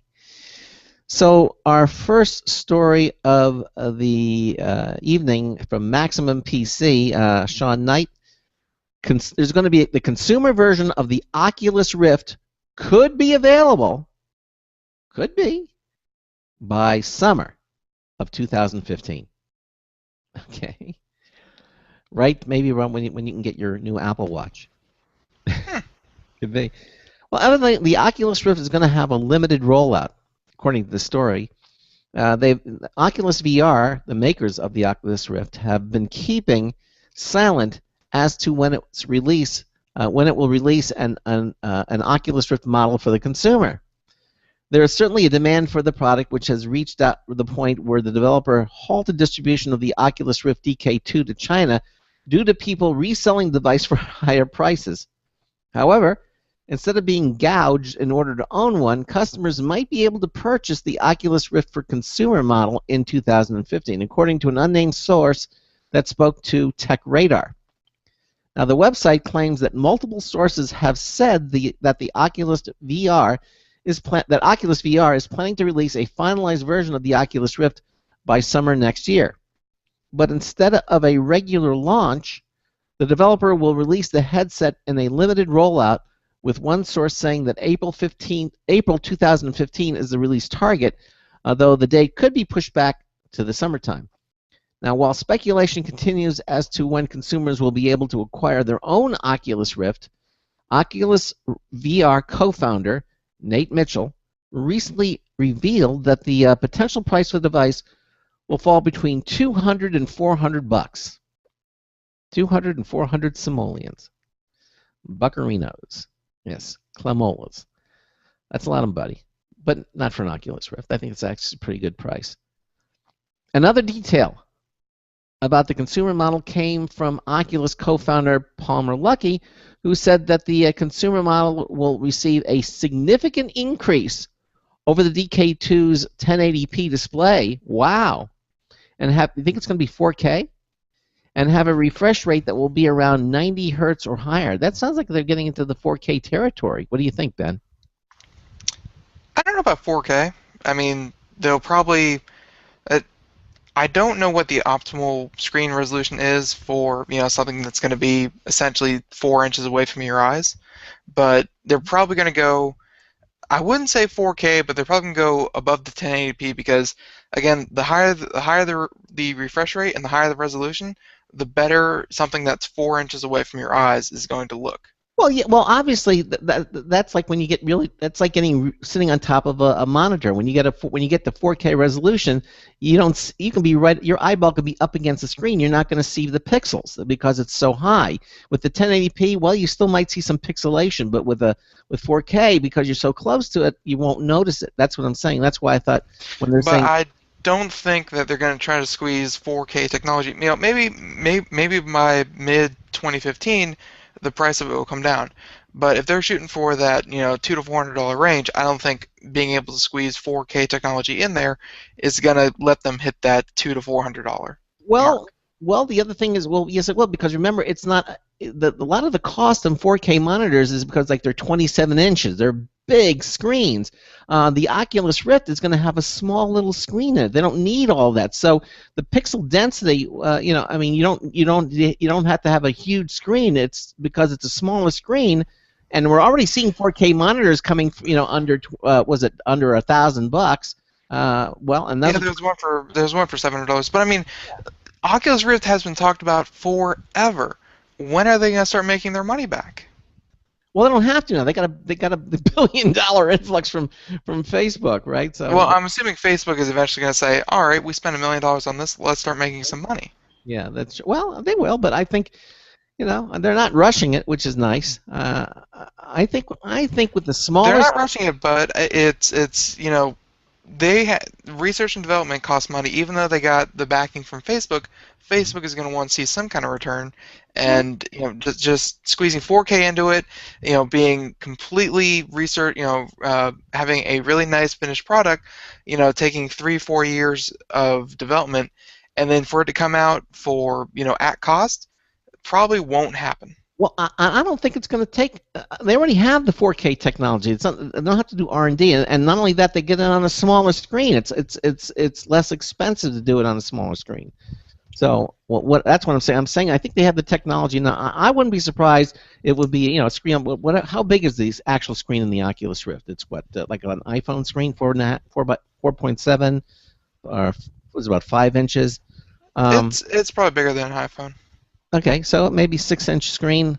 I could see a 4K 6-inch screen, and given next year, I could see them doing it. I wouldn't be surprised if it was a 4K screen in the Oculus Rift that they're talking about. But we'll wait and see. We'll wait and see. I mean, okay. Anyway, well, we'll see. Okay. Yeah. So on when was this? Was this? I think this was on Tuesday or Mm-hmm. Wednesday. This was the internet slowdown, the internet slowdown day. That was the 8th. Happened this week. Yeah, the 9th or Hmm? 10th. Yeah, the 9th and 10th. I saw something like that. I think somebody put something up on our website, but it came down real fast. Was that you? Somebody put that up, the little scrolling wheel or something? Yeah, I think I did, but like the widget wasn't active. Like I thought it would only be active like during the slowdown day. Mm-hmm. So I kind of put it up and I took it down. Mm-hmm. We intended to be part of it, but you Mm-hmm. know we couldn't get the technicals worked out of it. Okay. So, but in the meantime, apparently it was quite a success, even without Computer America and their substantial force behind it. Okay. Your voice is being heard. The Federal Communications Commission has drafted a set of net neutrality rules that didn't sit well with the internet community at large. In response, the proposed rule changes, which many fear could lead to paid internet fast lanes if approved, a group of technology companies and activists got together for Internet Slowdown Day, a day of protest in which popular sites were filled with slow-loading animations to show what the web would look like if the new rules were abused. And as a result of the demonstration, Congress received over 2 million emails from concerned netizens. Wow. Yep. So 2 million emails. The figure is one of several stats posted to battleforthenet.com, the online headquarters for the protest that includes companies and firms such as Mozilla, Reddit, Netflix, Foursquare, AVG, and a bunch others. Some of the highlights were 303,000 calls were made during that one day. 722,000 comments were filed to the FCC because comment filing ends next Monday, this upcoming Monday. 4.7 million comments were filed since March. 1.1 million Facebook shares. I don't know what that does, but viral is good. And 10,000 websites participated in the internet slowdown. So, they have a quote here saying that the number tells the story.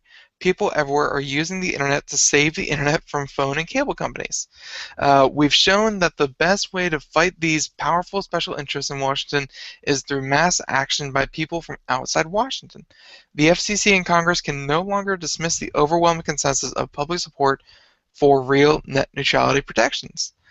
This isn't the first time the community has come together. They had the internet blackouts back in 2012 over SOPA and PIPA, and luckily the internet seems to be getting the hang of big protests against rules like this. Well, good. So, yeah, the internet slowdown day was pretty effective. They had a lot of senators actually go on to Twitter. I know it seems like weird, but that's how apparently a lot of senators are getting in touch with their base, and they were saying we're getting about 100 calls a minute. We're getting just flooded, swamped, and we hear you, and we officially support Excellent. net neutrality. I wonder if the EFF was involved with any of that. We had them on the show the other night, as you recall. Electronic. Oh, I'm sure there were again over 10,000 websites participated, so there was a lot of support. Well, good. I know that let's see, if you were to see one, you'd probably would have seen it on Netflix. They had it. I don't know if anyone caught that, but if you tried to load a video, they have the little FCC, speak your voice. This could be bad. Daily Motion, which is like a YouTube competitor, they were actually degrading their streaming quality just to show what it would look like. But yeah, a big success. Well, I'm really glad to hear that. Okay, excellent. We're going to go to another story here momentarily. I just wanted to point out that the IRN radio network, the Internet Radio Network that carries our show as well, they just had we refreshed our website, and evidently they refreshed their website. I don't know if you've been to it, but if you click on it now, they really have some nice things. And you know what they did, Ben? They actually put our show reminder newsletter on their front page. You can actually they put it up and you can scroll through the show reminder if you Who's want to. this? I'm saying the IRNbroadcast.com. Oh. Our IRN, just go to our homepage. Go to the IRNbroadcast.com, and you'll actually see on their homepage you'll see our shows being simulcast on it. But it says new shows, and then you continue on right over to the Chicken Wing Challenge, and then that is this week on Computer America. They actually have our entire email newsletter. Computer America should have a chicken wing challenge. I think I could beat you. Yeah, it probably could, because you like. I love chicken wings too. Guess what we had for dinner tonight? We had Chicken wings? Yep, from Outback. Yeah, it was good. Yeah, but anyhow, be that as it may, our email newsletter is up there that you can see it, which I thought was really nice. So again, you can listen to us on the IRN Radio Network, or you can listen to us on the Boost Radio Network. They have that wonderful little mobile app that you can download, so if you can listen to it on your iOS device wherever you are. It's really slick. And of course on the Blog Talk Radio Network. So all the different places you can listen to the Computer America show. Just thought you'd like to know about that. Ben and I continue doing computer technology news brought to you by Slimware Utilities. And this story from Engadget, Google is letting college students borrow a Chromebook. That's right. So according to the story by John Fingus, if you brought a big conventional laptop with you to college, you're probably regretting it right about now. It's heavy, right? Lugging that around from class to class over the big campus. Yeah, it's not fun to lug a heavy machine and your textbooks around the campus. You may have an easy way to try out something, though, a little kinder to your back, though, according to Google. Google has unveiled the Chromebook Lending Library, a demo program that lets students borrow a featherweight Chrome OS machine for a few days. So long as Google is on the school grounds, the system is yours. You can take notes in class or just catch up on Netflix in your dorm room. The library arrives at both Syracuse and Walnut Park and Texas State University next week, and it'll swing by other institutions in the weeks ahead. Now, the big catch, there got to be catch somewhere. Well, you can't actually buy a Chromebook from the library if you're enamored with the experience.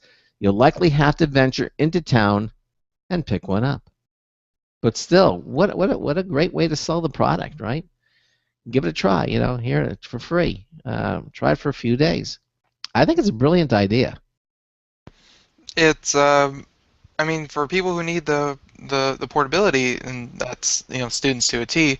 Oh yeah, for sure. Yeah, for sure. I think it's a great idea. I think that. Although I was just helping someone shop for a laptop today, and their price range was quote unquote as low as possible. So they of course kind of drifted towards the Chromebooks, and apparently the people who are in charge of selling Chromebooks don't do a very good job. I believe this person was at Walmart, and they didn't do a very good job of selling it because she was looking for a laptop that would do Office and that would run Office applications, and that she could print from. And apparently the guy, the gentleman helping her, didn't really know what Chromebook came with. So with Google Docs, you get a word processor, PowerPoint, ripoff, whatnot. You get all that stuff kind of built into the cloud through Google Documents. And I guess they kind of saw the hard drive and they said 16 gigs, that's not enough to install Office. So obviously you can't do word processing on it, which is not true. If you're a student and you see a Chromebook, thanks to Google and all their services being in the cloud, you can actually do word processing and all that kind of thing directly from your computer and access it not only on your device but anywhere. So they're great little devices. It's just it seems like, at least just from my from this one case, people really don't know how to sell them yet. Okay. Okay. All right. That's good. All right. All right. Okay. Okay. Yeah. Speaking of not knowing how to sell things, yeah. NFL apparently stuck their foot in their mouth. Oh, that would have been which painful. is hilarious.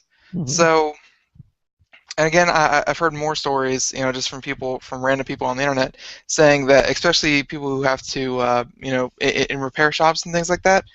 And we'll get more into that in a second. But the actual story, this one from Paul Lilly, Max, and PC. Can the NFL get anything right these days? Not only did the NFL mishandle a major situation with Ray Rice, but even comparatively minor tasks are turning into fumbles. Mhm. Before the season began, Microsoft inked a $400 million deal with the NFL to make its Surface the official tablet of the league for the next 5 years. Under normal circumstances, that would sound and even savvy advertising deal on Microsoft's part, except for one little thing. The NFL announcers couldn't help but refer to the Surface tablets as iPads. Oh gosh. Something like that should draw an unsportsmanlike conduct penalty, but if you're Apple, you'll take the free exposure. As for Microsoft, it had to endure at least 2 television announcers making the same mistake during the first week of the season, including one that occurred during Monday Night Football. Oh wow. I know. According to Business Insider's ESPN's Trent Dilfer cracked a joke saying he wondered how long it took Arizona Cardinals assistant head coach Tom Moore to quote learn how to use the iPad to scroll through pictures. Oh Uh, god. the other known incident happened when a New Orleans Saints quarterback was seen by Fox commentators using the Surface on the sidelines. Lynch joked that Breeze was quote not watching movies on his iPad. Gosh. Funny stuff, though Microsoft would undoubtedly prefer if NFL announcers would spend less time cracking jokes and more time learning the difference between a Surface and an iPad. You have a major sponsor like that. $400 million. Over And 5 years. and these bozos can't get the name of the product right. I'm sorry. I mean, But it's not their fault. how is it not their fault? Apple, unfortunately, and Microsoft through these kind of sponsorship deals are trying to fix it. Apple, they are so dominant when it comes to tablets that Yeah. when people see Yeah. a tablet, they automatically think iPad. Yes, but you tell your personnel, the people that you tell them, don't ever say, Mitch, this is a Okay, wait. Microsoft product. Oh, wait. Advertising snafu aside, Yes. I think the story better outlines the way that the layman, the people who may not listen to Computer America, your friends, your family, your dogs, what have you, the ones that wouldn't really understand the difference. I mean, I've heard numerous stories over the course of today after hearing about the story, saying that yes, when people come in and they're looking for a tablet, they'll go into somewhere that isn't Apple and they'll say, "Hi, I'm looking for an iPad," and they're like, "We don't sell those." And then they walk up and they pick up, the Samsung Galaxy, tablet, and they're like, "Oh, what are you talking about? There's an iPad right here." Like people just associate iPad with the word tablet. Their iPad, you say, is becoming a generic name for a tablet. Almost. Almost. Yeah, exactly. And I can see that happening. But again, if your sponsor spending $400 million, I'd be pissed. Well, look, again, the story isn't to outline how pissed Microsoft should be or what have No. you. It's to show that, sometimes people, no matter how well they mean, sometimes they just associate computers with, they associate certain things with certain brand names. And Apple has dominated. They have completely killed it in the tablet area where, when people see, they'll bring their tablet in and they'll say, "Excuse me, my tablet broke," or "My iPad broke," and they're like, "Okay, well, which iPad is it?" And instead of saying original 1, 2, the new one, they'll say, "Oh, the one made by Samsung." They just take iPad and they apply it to all tablets. So it's NFL is just kind of doing what I would like to think everyone else is doing. Okay. Well, all right. I'm going to bring this story up here because it's September the 12th, and this story was from September the 11th. Evidently, if your computer is going to hiccup or something, it might not be your power supply, and it might not be something that you're doing, but it could be due to a massive solar flare that erupted towards Earth back on the 10th of September. And so according to this story, It's supposed to hit today or tonight, September 12th, and they're calling it the most severe solar flare that we've seen in a few years. The sun also erupted into 2 coronal mass ejections. So now, according to the story, there have been bigger flares in recent months, but this particular flare's effects on Earth will be so pronounced because of its location, which is directly in line with the Earth. That doesn't, however, mean the radiation is anything to be directly afraid of, although the incoming storms are classified moderate and strong. The cloud of material will cause disruptions in the Earth's magnetosphere. This can and already has disrupted radio and satellite communications as well as navigational equipment. It can also cause damage to satellites and result in power surges that damage power lines and cause power outages. Have you heard any more? Because I don't see an update to this. It's already should have hit at this point. Yeah. Well, I'm pretty sure tonight, especially in the northern United States, and of course anyone at that latitude. Yes, there we go. Northern United States and anyone at that latitude around the world. I heard there was going to be northern lights that were spreading very, very far south. Mm-hmm. So that's about what you can expect. And I haven't heard anything of like satellites falling from the sky or anything like that. Just pretty lights further south than usual. Yeah. Of course, as the coronal mass ejection hits our magnetosphere, and you get the northern lights, all that good stuff. Science. Yeah.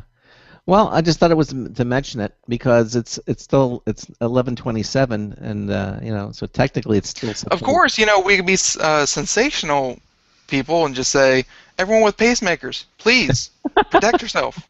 Solar flares are incoming. It could be it could be deadly. Yeah, exactly. Duck. Yeah, pretty much. Uh-huh. But no, we won't be sensational and just say, No. look up in the sky. You might see some pretty lights where you normally don't. Okay. All right. Well, I've heard when sometimes when the northern lights they travel further south than they normally do. I've heard people actually call 911 and report UFO, report attacks against the United States. They report things that they don't understand what they're seeing, and they call 911 and they're like, something very, very bad is happening. I see lights in the sky. What is it? And they don't know what the northern lights are. They think they're hallucinating. Yeah. Could be. All right, we're coming up to our break here, and when we come back, we're going to announce our show reminder winner of the week. So we're going to announce that, and you still have about 30 minutes before we shut down our Logitech contests, and you get a chance to win those 3 great prizes. So you have about a half an hour before we close it down. You listen to the Computer America Show. Some of the other stories coming up, again with this popular science stories. I like this. The ozone layer is on the mend. Wow, something actually positive, And also, the feds threatened to fine Yahoo $250,000 daily for not complying with PRISM. These stories and more are coming up. A news tip bulletin review from Marty Winston coming up as well. Stay with us. This is a special alert to all Americans who own a vehicle with less than 120,000 miles with an auto warranty about to expire or no warranty coverage at all. Due to a decline in the economy and major car companies filing for bankruptcy, Cover America Auto Care has announced revolutionary, inexpensive mechanical breakdown coverage that is now available to the general public to save consumers thousands on auto repairs. An open phone line has been established for drivers to call who own a vehicle that is less than 10 years old for a free 5-minute quote and to see if you qualify. The number is 800-483-2514. Drivers who are covered with this auto protection will not have to pay for a covered repair again. This is the auto coverage now sweeping across America at a fraction of what dealerships charge and is now available to the public by calling today. The number to call is 800-483-2514. 800-483-2514. That's 800-483-2514. Don't complain about your cable bill going up and up and up. Do something about it. Grab a pencil and jot down this special number. 1-866-663-MY-TV. The more cable TV rates go up, the better digital satellite TV looks. So, disable the cable and get more of your favorite channels in 100% digital quality for less money. Call 1-866-663-MyTV right now to sign up for packages starting as low as $19.99 and up to 4 rooms. And there's no equipment to buy. That includes your free HD TV upgrade, your free DVR upgrade, and your free professional installation. And the best part, the pristine digital picture and sound. Call 1-866-663-MyTV. So, what are you waiting for? Pull out your major credit or debit card. Call 1-866-663-MyTV. 1-866-663-MyTV. Disable the cable, cut costs, and get more. Call 1-866-663-MyTV. 1-866-663-MyTV. Salutations, it's Marty Winston with a News Tips Bulletin Review for Computer America. This time, the STM Bags Cape for Nexus 7. Now, we were very happy with the soft leather sleeve and separate easel we had for our Nexus 7. And STM Bags took about 10 seconds to get us to move on. Their cape, the little box says it's the superhero of tablet protection, not bad, has a hard back with a plastic edge groove the tablet snaps into, and a fold-away front cover with a tongue-through loop tab closure. So the front cover has 2 hard slats within it. You fold it back and behind with the tab coming up into the loop to make it into a sweet little easel. You can also just flip the cover behind the tablet and the whole thing is not much thicker nor much heavier than the tablet is when naked. So bottom line, the STM Cape gives our tablet much better protection and more self-contained versatility without adding much to its bulk. This is Marty Winston with a News Tips Bulletin Review for Computer America.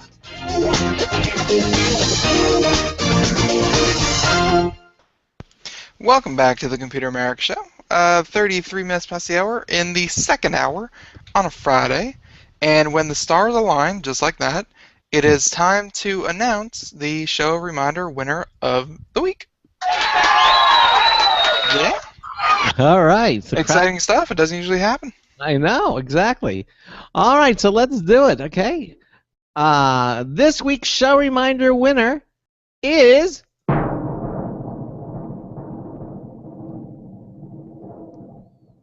Steve Glenn. Hey, Steve, you win the Logitech wireless rechargeable touchpad T650, right? With its large, smooth glass surface, you know, it's a beautiful touchpad. It's valued at $80. So congratulations, you got it, Steve Glenn. You're our show reminder winner of the week. So again, head over to our contest page at computeramerica.com. Sign up for our show reminder, and every Friday we draw a winning name, just like we did Steve. It could be you next week, you know. And of course, the show reminder is a great publication because it's the only place in the universe where you can find out who's going to be on the Computer America show for the entire week, right? That's the main thing about the show reminder. We also put the winner's name on there, and we have a few other things that goes on there. But the main thing is that you can see who's going to be on with us Monday through Friday. And it's completely free, right?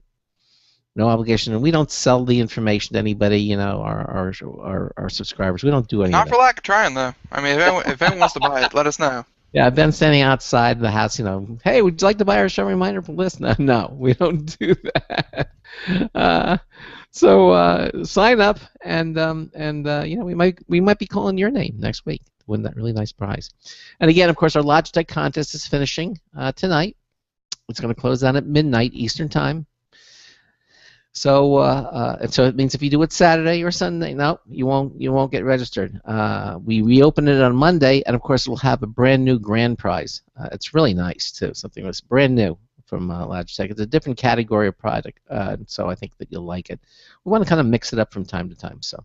So new prize in our all 3 prizes.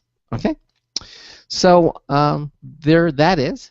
And Ben and I are doing computer and technology news, brought to you by Slimmer Utilities, the official optimization software of Computer America. And this story from Time, the numbers came in August, according to Time, for the PlayStation 4 and the Xbox One sales, and they're continuing to break records, according to the store. Sony says the PlayStation 4 was August's best-selling console for the 8th month in a row. Okay. It's been a trick for a while now, talking about monthly video game software sales in any capacity because of the digital silent encroachment on retail.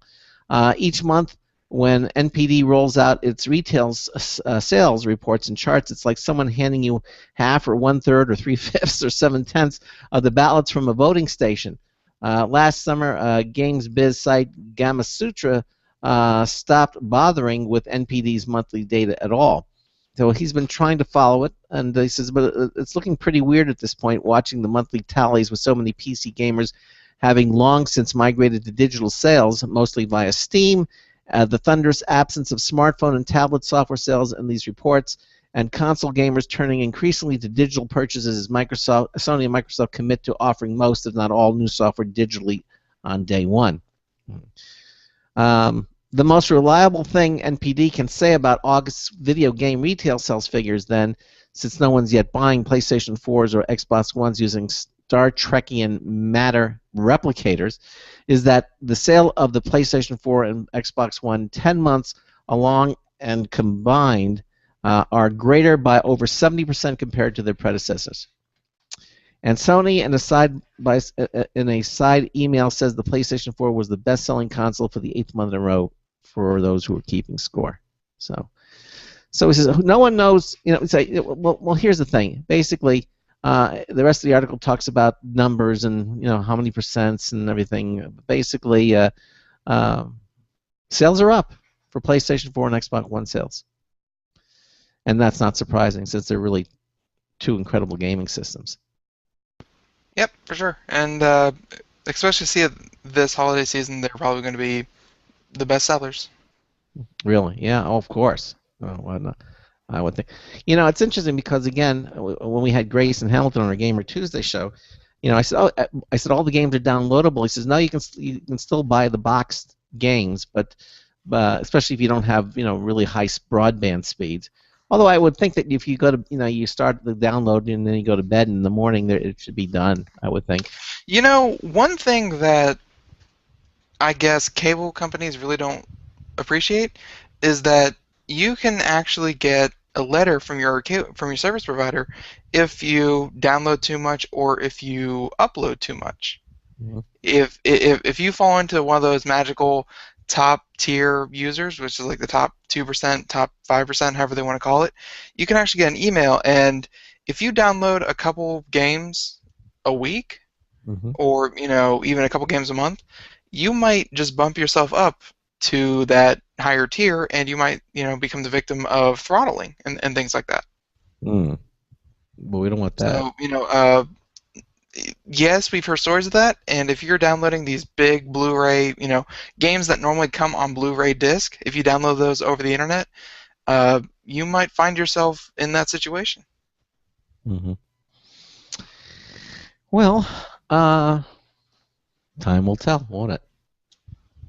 No, but okay. Okay. Well, Blu-ray, come on. This next generation Blu-ray disc, we're not going to know what kind of impact until it comes out. It's not out yet, right? No, they're selling games on Blu-rays right now. They're not selling 4K Blu-rays, which I assume you're talking about. But they're selling Blu-ray games right now. Yes, they are. Yes, they are. Yep. Okay. This story from Paul Lilly.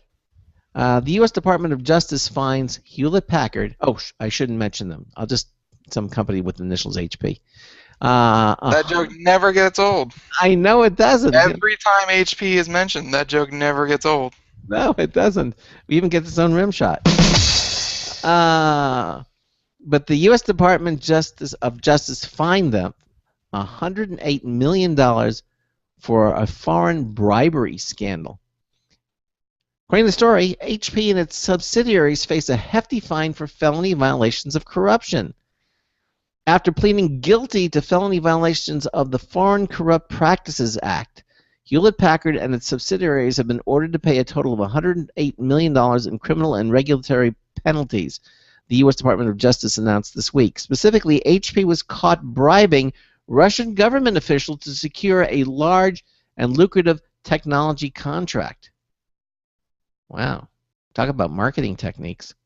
According to the Principal Deputy Assistant General Miller, HP's Russian subsidiary spent millions of dollars in bribes from a secret slush fund to secure the government contract. He called it a sham transaction and said that it was equally perturbing that it involved Russia's top prosecutor's office.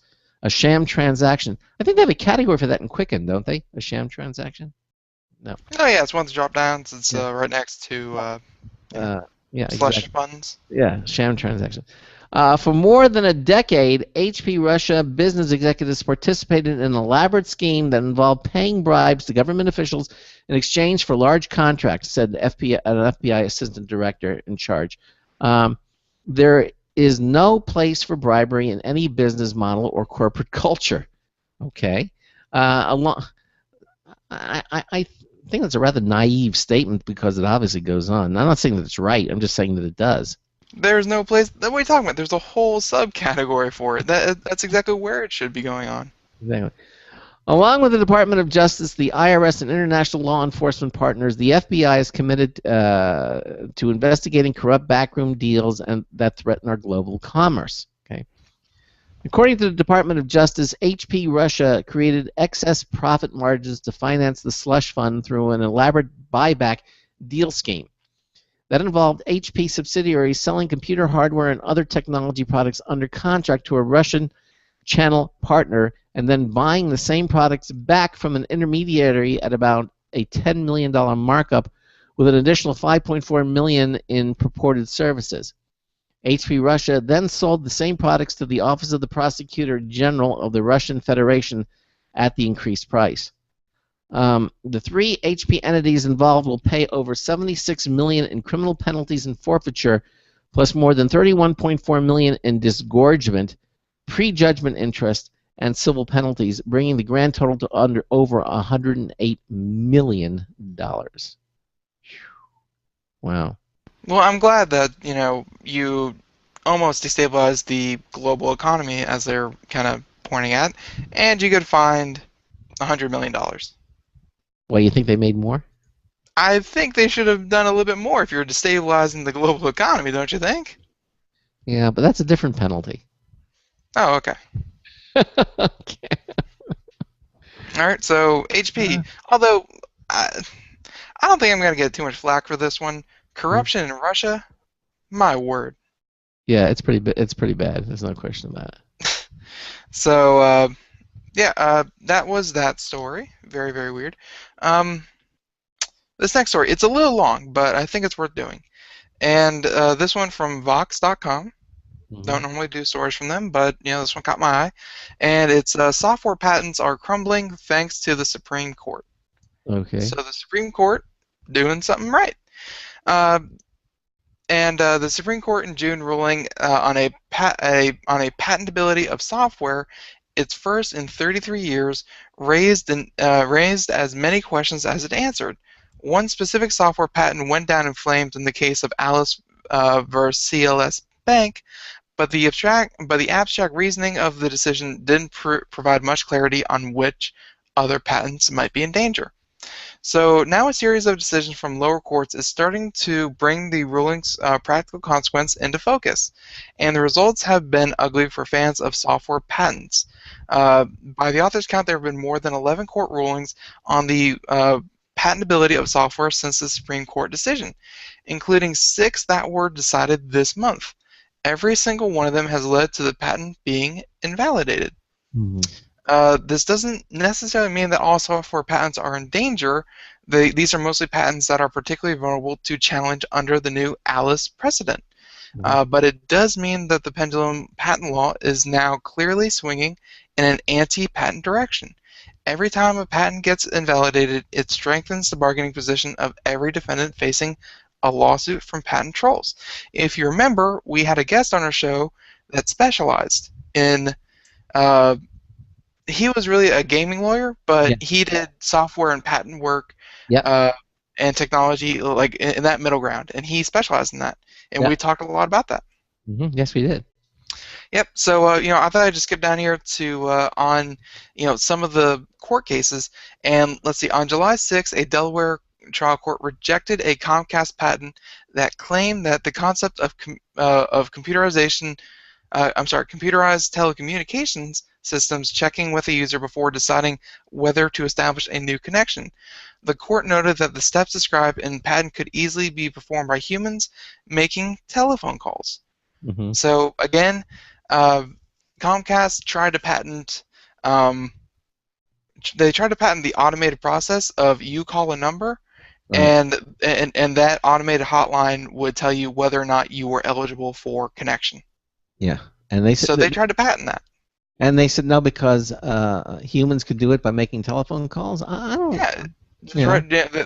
It's easily performed by humans, and if it's easily performed by humans, why would you take that ability away from people just because you're automating it? Well, the point of this whole article is that they're saying that this is the most hostile the courts have been to software patents in at least 2 decades. Which is good. Yeah. Okay. All right. Which is patent trolls. Patent trolls try to patent things that everyone uses, but they're trying to do it in a way that makes it look like they're the only ones that can do it. Again, we love to bring up the case of Amazon taking pictures of products on a white background. Yeah. And if you actually read the actual patent filing, I mean, there was a lot of jargon, there was a lot of talking technical details, but at the end of the day, it's product in front, white background in back, no shadow. That was that was the whole point of it. So for the courts to finally get to the point where they're striking down, people using computers to automate very simple things, and they're trying to patent that, good on them. Well, I like this one where the Federal Circuit Court rejected a patent that claimed the concept of running a bingo game on a computer. They said managing the game of bingo consists solely of mental steps which can be carried out by a human using pen and paper, the court ruled. Converting that process into a computer program doesn't lead to a patentable invention. So I guess basically if human beings can do it, and just because the computer does it, mimicking a human process, but if humans can do it, then you can't patent it. The program. Yeah, if it's so easy that it could be easily replicated by a person, I mean, what wheel are you reinventing? What about accounting software? You mean that means Intuit doesn't have any accounting patents because all you do is accounting software? And they said, well, any accountant. I don't think does Intuit have any patents on spreadsheets or one number plus another number equals another number? Maybe I don't think they're trying to claim patents on any of that. I think Quicken gets by on copyright on their name. They do what they do, and they do it very well, and it works. And I don't think they actually have a patent on spreadsheets. No, they have I guess they have a copyright. They have a copyright on the name. On the software, and also the software they have it. And also software, but I mean, there are plenty of other accounting software out there that do the exact same thing. Yeah. It's just people prefer Quicken. That's it.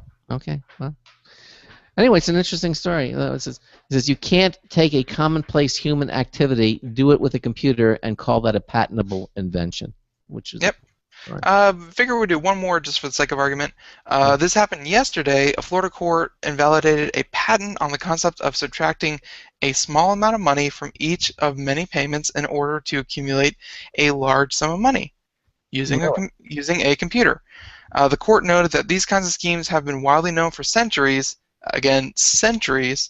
For example, the plot of Superman 3 involved a villain using this kind of scheme to steal from coworkers' paychecks. Yeah, The Office also had that. Remember The Office had that too, where computers would round down and then they'd take the little excess money and then they put it into an account. Yeah, I remember that. It was a funny movie, by the way. No, very funny. Yeah.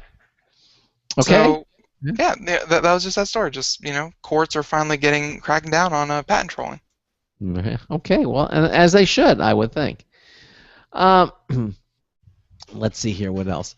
Now, this is, again, one of your popular science stories, but I think it's kind of good because we're getting to Friday and we're getting toward the end of the week, and it's nice to have a positive story. Popular Science is saying that the ozone layer is on the mend. On the mend.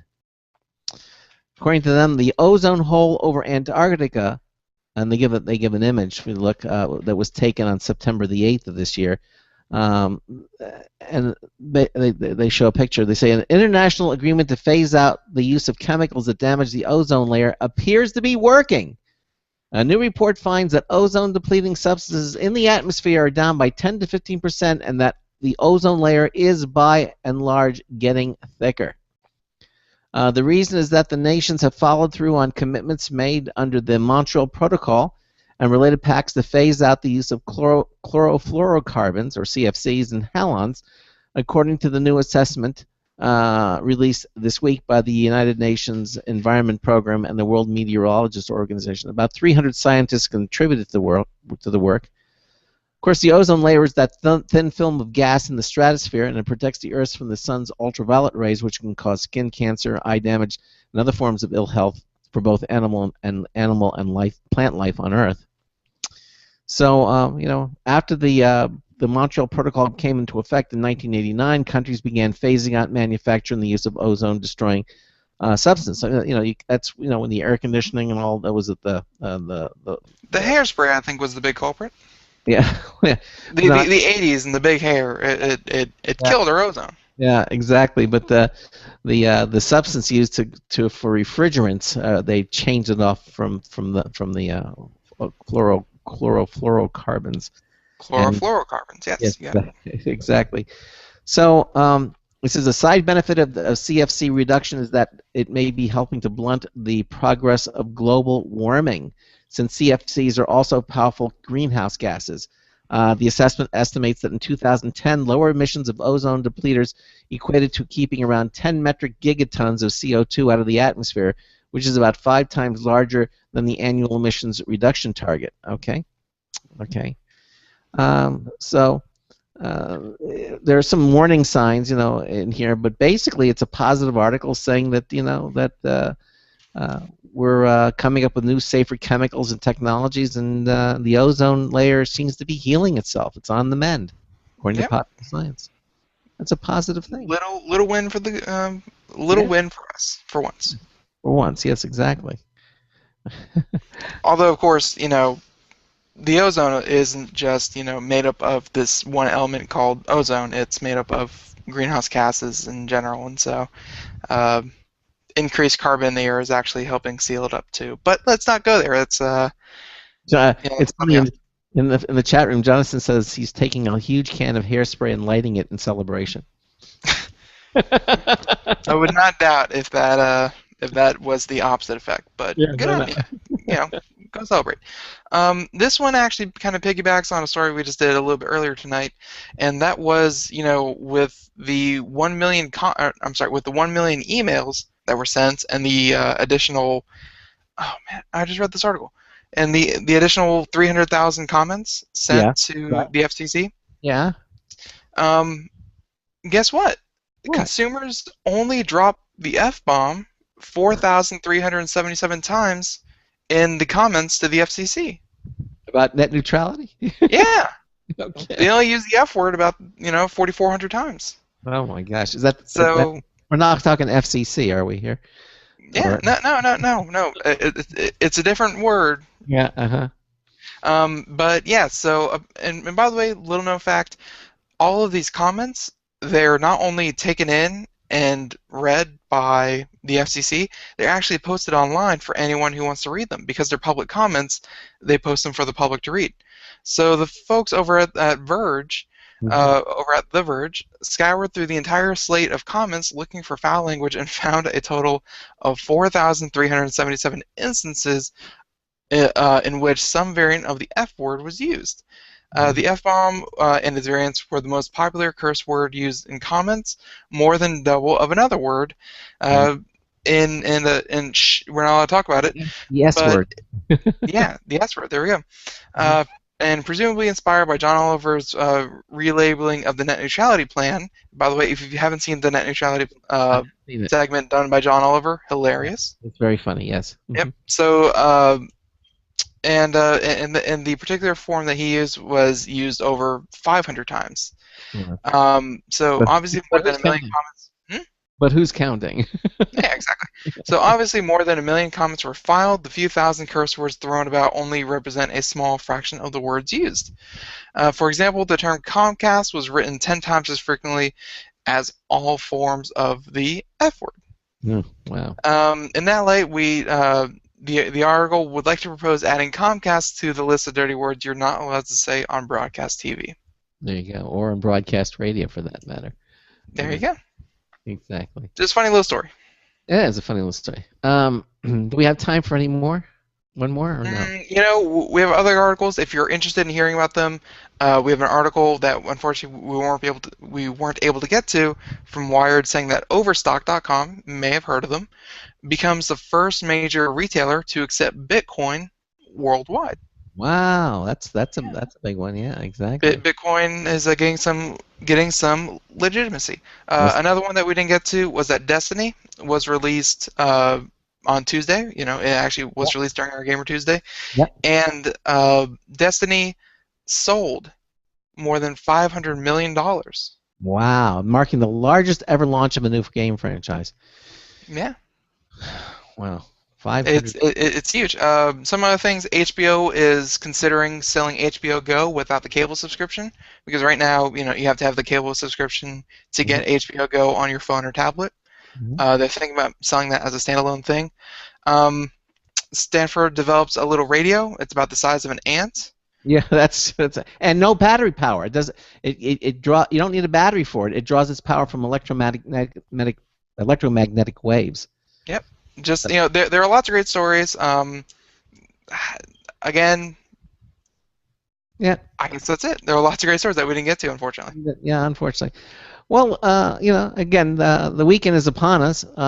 So let me just tell you what's coming up on Monday. We're going to have, in the first hour of the show, we're going to have a company called Diaspora. Diaspora 90 it bills seconds. itself as the online social world where you are in control. The heck with Facebook, based on three key philosophies: decentralization, freedom, and privacy. It's a whole new way to look at social networks, and it works with something called pods, and it's really interesting. It's a social network integration, but again, it's all open source, and you have control over it. And we're going to have them on the show. We're going to have 60 seconds. the one of the key figures for Diaspora is going to be on the show in the first hour, and then of course in hour two we'll have computer and technology news, and that's brought to you by Slimware Utilities, the official optimization software of Computer America. Again, I want to thank all of you for listening. You know, check out the Apple website, check out all the cool things, and you know, do something fun, relax, go see a movie. What are you going to do this weekend, Ben? I'm going to go donate blood. Folks, you should too. Oh, that's a laudable cause. Maybe I'll do the same. That's not a bad idea. All right, well, have a great weekend. Don't forget our contest is closing in less than 30 seconds, so we still have time. So until Monday night, this is Craig Crossman, hoping that your hard disk never becomes floppy. 10 seconds. We'll see you Monday night. Good night, everyone.